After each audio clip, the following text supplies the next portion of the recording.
ایک شخص گھر آیا تو اس کی بیوی نے کہا، ہمارے غسل خانے کے پاس جو درخت ہے اسے کٹوا دو۔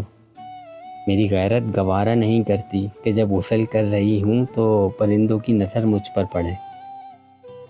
وہ شخص بیوی کی اس بات سے بہت متاثر ہوا اور درخت کٹوا دیا۔ وقت گزرتا رہا۔ ایک دن وہ خلاف معمول اچانک گھر آیا تو دیکھا کہ بیوی کسی مرد کے ساتھ مشغول تھی۔ اسے بہت دکھ ہوا۔ وہ اپنا کاروبار، گھر بار چھوڑ کر بغداد چلا گیا اور وہاں اپنا کاروبار شروع کر لیا۔ اللہ پاک نے کاروبار میں خوب برکت دی اور اپنے کاروبار کی بدولت وہ بغداد کے سرکردہ شہریوں میں شمار ہونے لگا، یہاں تک کہ بغداد کے کوتوال تک رسائی بھی حاصل کر لی۔ ایک دن کوتوال کے گھر چوری ہو گئی۔ پولیس نے مجرم کا سراغ لگانے کی اور پکڑنے کی بہت کوشش کی لیکن ناکام رہی۔ اس نے دیکھا کہ ایک شیخ کا کوتوال کے گھر آنا جانا ہے اور کوتوال ان کی بے حد تعظیم بھی کرتے ہیں، لیکن ایک بات اس کی سمجھ میں نہیں آتی تھی کہ شیخ آدھے پاؤں پر چلتے ہیں اور پورا پاؤں زمین پر کیوں نہیں رکھتے۔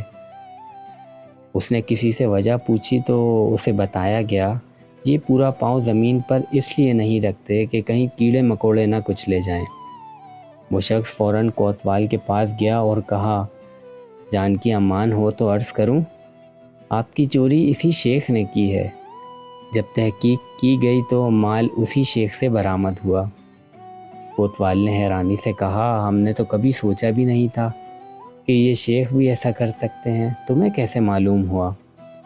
اس نے کہا، میرے گھر میں ایک درخت تھا جس نے مجھے نصیحت کی تھی، جو لوگ ضرورت سے زیادہ نیک نظر آنے کی کوشش کرتے ہیں وہ عموماً نیک نہیں ہوتے۔ یہ حقیقت ہے کہ کچھ لوگ فیس بک، ٹک ٹاک، یوٹیوب پر ہی با اخلاق رہتے ہیں۔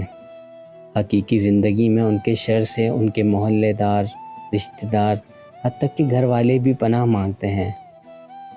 ایسے اخلاق اور نیک نامی کا کیا فائدہ جس سے صرف وہی لوگ فائدہ اٹھائیں جن کا آپ کی پریکٹیکل لائف سے کوئی واسطہ ہی نہیں۔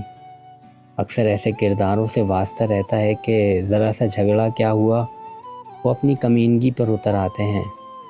ذرا سا اختلاف کر کے دیکھ لیں کسی سے، اپنی ٹائم لائن پر موصوف کیا بنے ہوتے ہیں اور حقیقت میں کیا۔